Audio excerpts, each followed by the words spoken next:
اذ انتم بالعدوۃ الدنیا وہم بالعدوۃ القصویٰ والرکب اسفل منکم، اور جب تم وادی بدر کے قریبی کنارے پر تھے اور وہ دور والے کنارے پر تھے، اور تجارتی قافلہ تم سے نچلی جانب تھا. وہ آپ پیچھے تفصیل سے پڑھ رہے ہیں کہ تجارتی قافلہ ادھر سمندر والی طرف سے نکل گیا تھا. اور اگر تم مقابلے کا وقت مقرر کرتے وَلَوْ تَوَاعَدْتُمْ لَاخْتَلَفْتُمْ فِي الْمِيعَادِ، اگر تم مقابلے کا وقت مقرر کرتے تو پہنچنے کے وقت میں ضرور مختلف ہو جاتے. اگر تم مقابلے کا وَلَكِنْ لِيَقْضِيَ اللَّهُ أَمْرًا كَانَ مَفْعُولًا، لیکن یہ اس لیے ہوا کہ اللہ اس کام کو پورا کر دے. یہ سارا ایسا نہیں ہو رہا تھا، یہ ایسا اس لیے ہو رہا تھا کہ جو اللہ چاہتا تھا ویسا ہونا تھا. اور اگر ظاہری حالات کو کنسیڈر کیا جاتا تو پھر اس جنگ کی صورت تبدیل ہو جاتی، ہو سکتا ہی جنگ ہی نہ ہوتی. اس کی وجوہات آگے جو اللہ کے نزدیک کیا ہوا تھا. لِيَحْلِكَ مَنْ حَلَكَ عَنْ بَيِّنَةٍ وَيَحْيَىٰ مَنْ حَيَّ عَنْ بَيِّنَةٍ وَإِنَّ اللَّهَ لَسَمِيعٌ عَلِيمٌ، تاکہ جو ہلاک ہو، یہ سارا کچھ کیوں ہوا تھا؟ تاکہ جو ہلاک ہو وہ دلیل سے ہلاک ہو، اور جو زندہ رہے وہ دلیل سے زندہ رہے. اور بے شک اللہ بہت سننے والا، بے حد جاننے والا ہے. اب اس آیت کو سورۃ الانفال آیت نمبر 42 جو ہے، آیت نمبر 42، اس کے اندر اصل میں یہ فرمایا گیا ہے جن سے کہ مسلمان کافروں سے اگر آپ غور کریں تو جنگ بدر میں جنگ کرنے پر مجبور ہو گئے تھے. کیونکہ آپ کو یاد ہوگا کہ اس وقت یہ قرآن کی تفسیر میں بیان ہوا تھا کہ بعض لوگوں نے بات کہی تھی کہ اگر کفار مکہ کے ساتھ جنگ کرنے کے لیے نکلنا تھا تو پھر ہم پوری تیاری کر کے نکلتے، اسلحہ لے کر نکلتے، سواریاں لے کر نکلتے، اناج وغیرہ لے کر نکلتے. ہم تو آئے تھے وہ جو قافلہ آ رہا تھا تجارت کا، اس کے لیے. تو یہ درمیان میں یہ معاملہ آ گیا کہ ادھر سے یہ لوگ آگے جن سے. اصل میں اب اللہ تعالیٰ یہ فرما رہا ہے کہ اگر تم تیاری کر کے نکلتے تو ہو سکتا ہے تم پوری تیاری کر کے نکلتے، اور اس تیاری میں جب تمہیں یہ پتہ چلتا ہے کہ ان کی کثرت اتنی ہے اور تمہاری قلت یہ ہے، تم تو اتنے اور وہ تعداد میں یہ ہیں، ان کا سامان یہ ہے، تمہارا سامان یہ ہے. ہو سکتا ہے پھر جب یعنی کہ تم جب آپس میں ڈسکشن کرتے تو کچھ لوگ مشورہ دے دیتے کہ بھی ابھی رک جاؤ، ابھی وقت نہیں ہے. کچھ لوگ ہوتے ہیں نا بیچ میں مشورہ دینے والے، وہ کہتے ہیں نہیں ایسا نہ کرو. بعض لوگ ہوتے ہیں وہ کہتے ہیں نہیں، جو اللہ اور اس کے رسول نے کہا بس کر گزرو. بعض لوگ نہیں، بارش ہو جائے گی، مگر جب جنگ بدر میں وہ بارش ہوتی ہے تو پھر فائدہ کس کا ہوتا ہے؟ کافروں کا بیڑا غرق ہو جاتا ہے، اور ایمان والے جن سے ان کے لیے اللہ تعالیٰ فتح کے دروازے کھول دیتا ہے. ایسی تو میدان جنگ سے ہو سکتا ہے کہ پھر وہ کترا کے نکل جاتے، کچھ ایسے مشورہ ہوتا ہے، کچھ ایسی ڈسکشن ہوتی. لیکن چونکہ اصل بات اب اللہ پاک فرما رہا ہے کہ مشیت اللہ کی یہ تھی کہ حق کا بول بالا ہونا اور باطل کا منہ کالا ہونا. اس لیے حالات ایسے پیدا کر دیے گئے کہ جنگ کے بغیر اب کوئی چارہ کار ہی نہ رہا. اب جنگ کے بغیر کوئی چارہ کار نہیں، تاکہ اللہ تعالیٰ کی مرضی پوری ہو کر رہے. اور اس جنگ میں کفار کی رسوا کن شکست سے حقیقت اتنی واضح اور روشن ہو جائے کہ شک و شبے کی کوئی گنجائش ہی نہیں آ رہی. کیسے کہ بھئی ادھر تو سامان بھی نہیں، ادھر سامان ہی سامان، ادھر تو اسلحہ نہیں، ادھر اسلحہ ہی اسلحہ، ادھر تلواریں نہیں، نیزے نہیں، گھوڑے نہیں، اونٹ نہیں، ادھر تو انتہا ان چیزوں کی، ادھر 313 اور ادھر کی تعداد کتنی جون سی ہے۔ تو اب جب اس کے باوجود اللہ فتح ان کو دے گا اور ان کے 70 گبر سنگھ مارے جائیں گے، جون سے 70 مارے جائیں گے، تو پھر حق واضح ہو جائے گا کہ ان کے پیچھے اللہ کی حق کی طاقت ہے حق کی طاقت ہے۔ تو پھر جو ایمان لائے گا، اب اگر کوئی اسلام قبول کر کے ہمیشہ ہمیشہ کی زندگی کو خریدتا ہے، قبول کرتا ہے، تو وہ دلیل سے، اس کے پاس یہ دلیل ہوگی کہ یہ لوگ حق پر ہیں، ایمان والے حق پر ہیں، اللہ اور اللہ کے رسول کہ جو غلام ہیں ان پر ایمان لانے والے ہیں، یہ حق پر ہیں، یہ حق پر ہیں۔ لیکن وہ قلیل تعداد کی طرح ضعیف اور اچھا تو اور دلیل سے اور اگر کوئی پھر بھی کفر کی دنیا میں قائم رہتا ہے تو پھر یہ اس کی قسمت ہے کہ وہ جان بوجھ کر اپنی مرضی سے اپنے آپ کو جہنم کی آگ میں جھونک دیتا ہے۔ اصل چیز اس آیے کریمہ کے اندر جو ہے وہ یہ چیز فرمائی جا رہی ہے کہ ان سے اصل اس کا ایک کانٹیکسٹ یا سیاق و سباق یہ بھی ہے کہ مسلمانوں کا لشکر، جیسے میں نے آپ کو پہلے بتایا کہ وہ کمی، ایک تو کمی کیونکہ ان کی تعداد بہت کم تھی ہر چیز کی، اور دوسرا تیاری نہ ہونے کی وجہ سے بھی ان میں سے بہت لوگ ایسے تھے جو خوف اور گھبراہٹ کے اندر مبتلا تھے، بہت زیادہ لوگ کہ اب کیا ہو جائے گا جن سے۔ تو جس جگہ ان کا قیام تھا، مفسرین نے لکھا ہے کہ بارش ہو جائے گی، بارش ہو، دوڑ جاؤ یہاں سے، دائیں بائیں چلے جاؤ، اندر چلے جاؤ، باہر نہیں جانا، ادھر فلانے علاقے میں چلے جاؤ تو وہ جگہ پانی سے دور تھی اور وہ زمین ریتلی تھی جس میں ان کے پیر دھنس جاتے تھے، اور کافروں کی تعداد بہت زیادہ تھی، ان کے پاس ہتھیار بھی تھے، سامان بھی تھا، کھانا پینا بھی تھا، اور وہ پانی کے قریب تھے اور ان کی زمین ریتلی نہیں تھی، ان کے لیے چلنا آسان تھا، اور ان کے پیچھے ان کا قافلہ تھا جس سے ضرورت کے وقت ان کو مدد حاصل ہونے کی امید تھی۔ تو بظاہر یہ حالات، بظاہر اب یہ جو حالات تھے سارے انوائرمنٹ، یہ کس کے حق میں تھا؟ کافروں کے یا مسلمانوں کے؟ کافروں کے، یہ کافروں کے اور مسلمانوں کے یہ اگینسٹ تھا یہ سارا انوائرمنٹ جو ان سے۔ تو اللہ تعالیٰ نے کیا کیا؟ معاملہ الٹ دیا اور جنگ کا نقشہ بدل دیا، جنگ کا نقشہ ہی بدل گیا۔ تو مسلمانوں کو اس کے باوجود ایسی زبردست فتح اور کامیابی، اور کافروں کو اتنی بدترین اور ذلت اور رسوائی والی شکست جون سی ہے، تو یہ نبی کریم صلی اللہ علیہ وسلم کا ایک بہت بڑا معجزہ تھا، اور آپ کے نبوت کے دعوے کی تصدیق تھی جون سی، اور ایک دلیل تھی۔ کیوں؟ کیونکہ آپ نے نبی پاک صلی اللہ علیہ وسلم نے، اگر آپ کو یاد ہو تو پہلے یہ ایک بیان کے اندر ذکر گزرا تھا کہ نبی پاک صلی اللہ علیہ وسلم نے مسلمانوں کو فتح کی پہلے ہی بشارت دے دی تھی کہ فتح ہماری ہوگی، مت گھبرانا، فتح ہماری ہوگی، اور فرمایا تھا کہ اللہ نے فتح اور نصرت کا وعدہ فرما لیا ہے جن سے۔ مگر جو پھر بات وہی ہے کہ کچھ لوگ اللہ کے رسول کے حکم، آنکھ کے اشارے کے اوپر بس جو حکم دے دیا گیا یا جو حکم آ رہا ہے اس کے پر عمل کرنا ہے، دیٹس آل۔ یہاں پر اپنی اٹکل پچو نہیں لگانے، یا اپنے اٹکل پچو لگائیں گے تو خراب بھی ہوں گے، رسوا بھی ہوں گے، ذلیل بھی ہوں گے، کام خراب ہو جائے گا جو ان سے۔ مگر وہ نبی کریم صلی اللہ علیہ وسلم کے غلام تھے، حضور نے جو فرمایا سر تسلیم خم، سر جھکا دیے گئے وہاں پر جون سے، اور آپ نے اس وقت مسلمانوں کو فتح کی پیش گوئی کی تھی جب ظاہری اور مادی طور پر مسلمانوں کی فتح کے کوئی آثار ہی نہیں تھے، انوائرمنٹ ہی ایسا تھا، سب کو لگتا تھا کہ ادھر شکست ہو جائے گی اور ادھر فتح ہو جائے گی اور بہت زیادہ نقصان ہوگا۔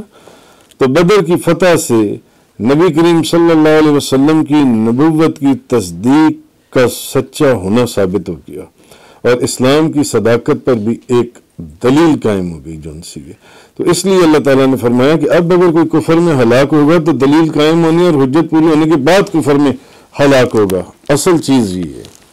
آگے فرمایا اِذْ يُرِيكَهُمُ اللَّهُ فِي مَنَامِكَ قَلِيلًا وَلَوْ أَرَاكَهُمْ كَثِيرًا لَفَشِلْتُمْ وَلَا تَنَازَعْتُمْ فِي الْأَمْرِ وَلَكِنَّ اللَّهَ سَلَّمَ إِنَّهُ عَلِيمٌ بِذَاتِ الصُّدُورِ.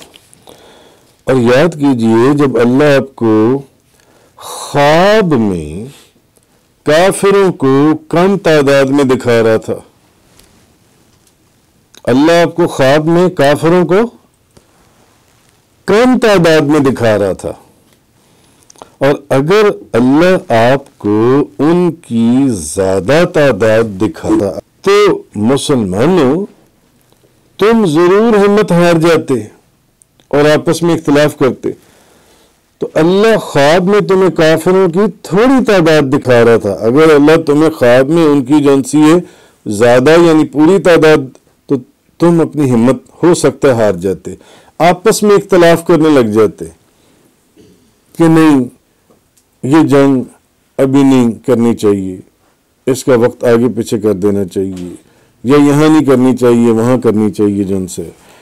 لیکن اللہ نے تم کو اس سے سلامت رکھا.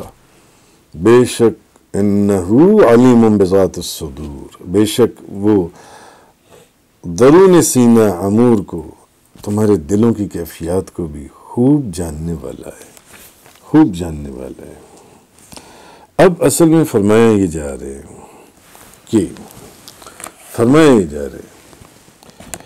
ایک چیز سوچنے والی ہے دل سے کہ نبی کا خواب جن سے وہ تو حق ہوتا ہے، نبی کا خواب حق ہوتا ہے، کیونکہ نبی کا جو خواب ہے یہ وحی، یہ بمنزلہ وحی ہوتا ہے، جو وحی کی ایک قسم ہے نبی کا خواب جن سے.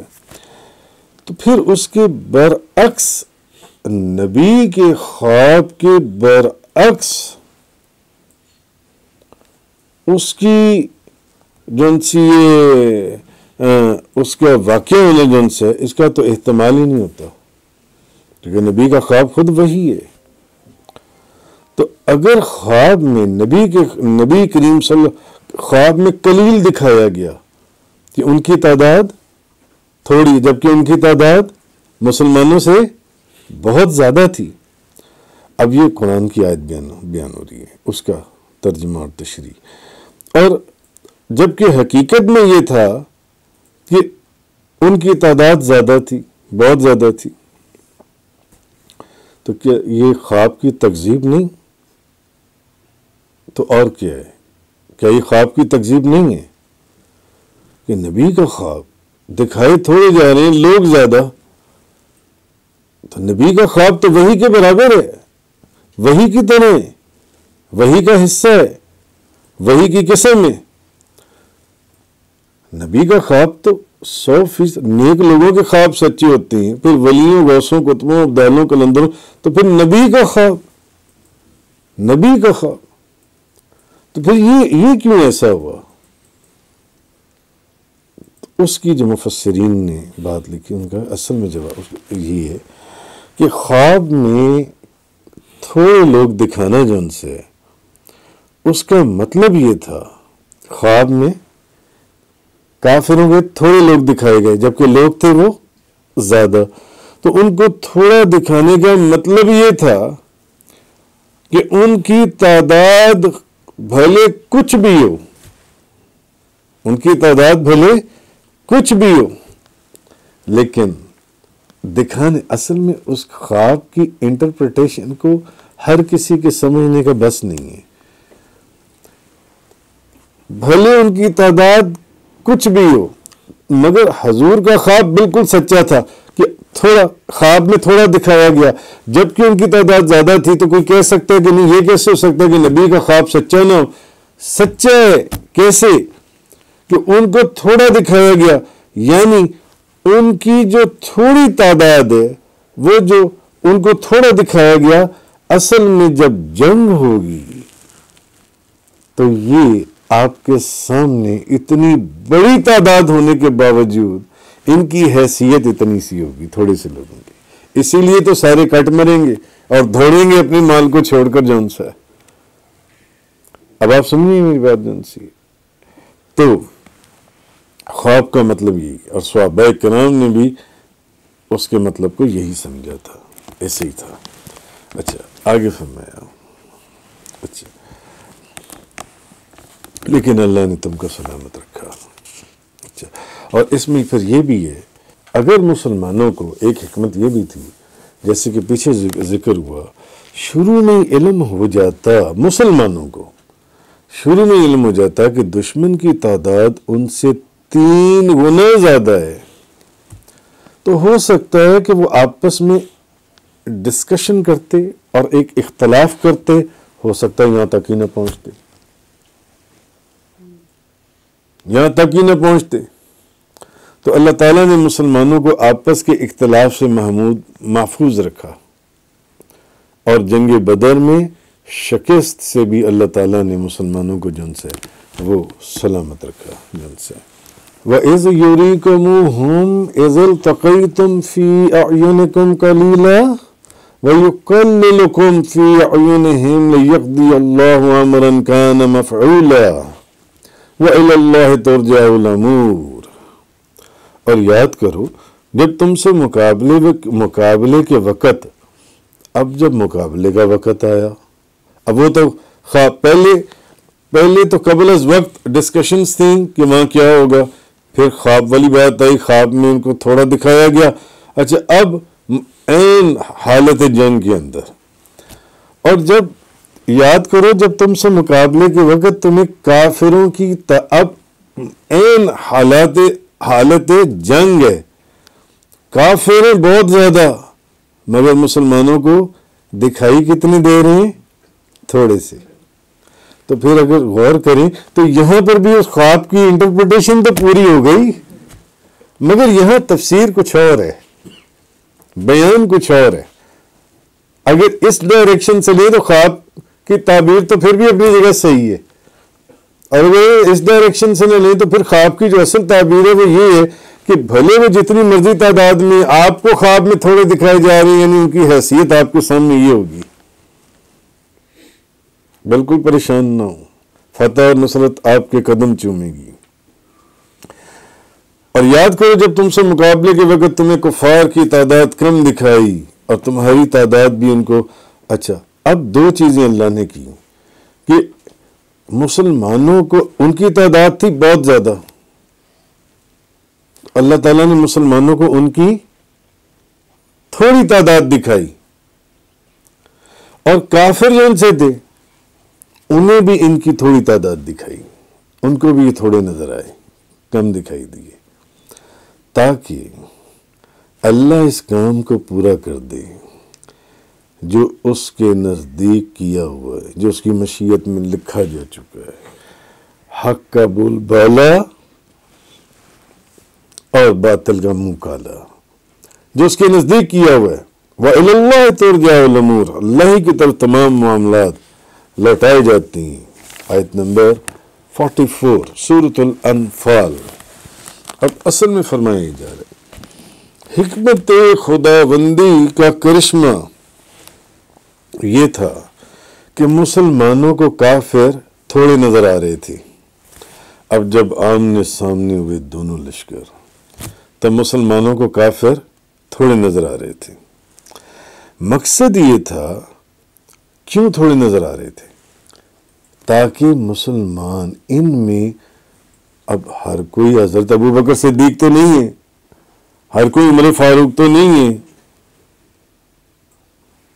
تو اچھا تو مسلمان ثابت قدم رہیں، تاکہ مسلمان جب کافروں کی تعداد تھوڑے نظر آئیں تو مسلمان ثابت قدم رہیں، بالکل یہ تو تھوڑے سی ہیں، اور گھبرائے نہ، گھبراہٹ نہ ان کے پر طاری ہو، کھل کر لڑیں زبردست طریقے سے۔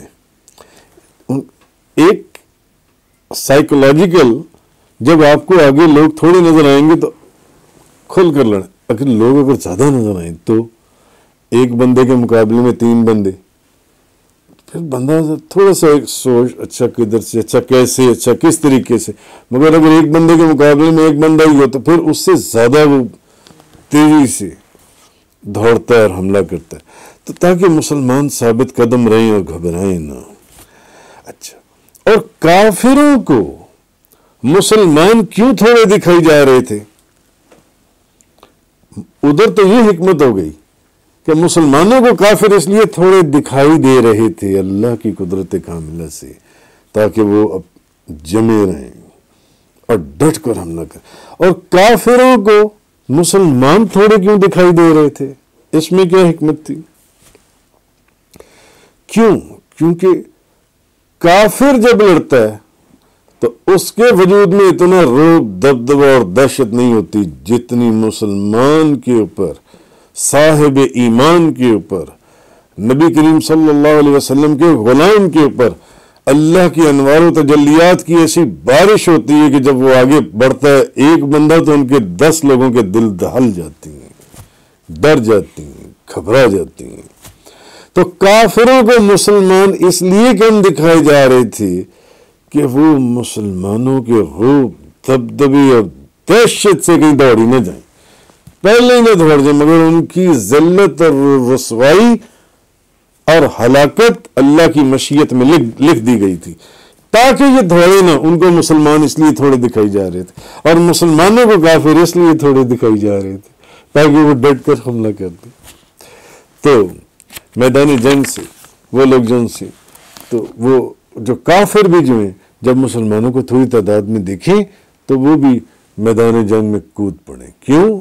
کافر جو ہے وہ سب سے پہلے دوڑتا ہے، ایمان والا نہیں دوڑتا۔ وہ پیٹھ دکھاتے ہیں، یہ پیٹھ نہیں دکھاتے جن سے۔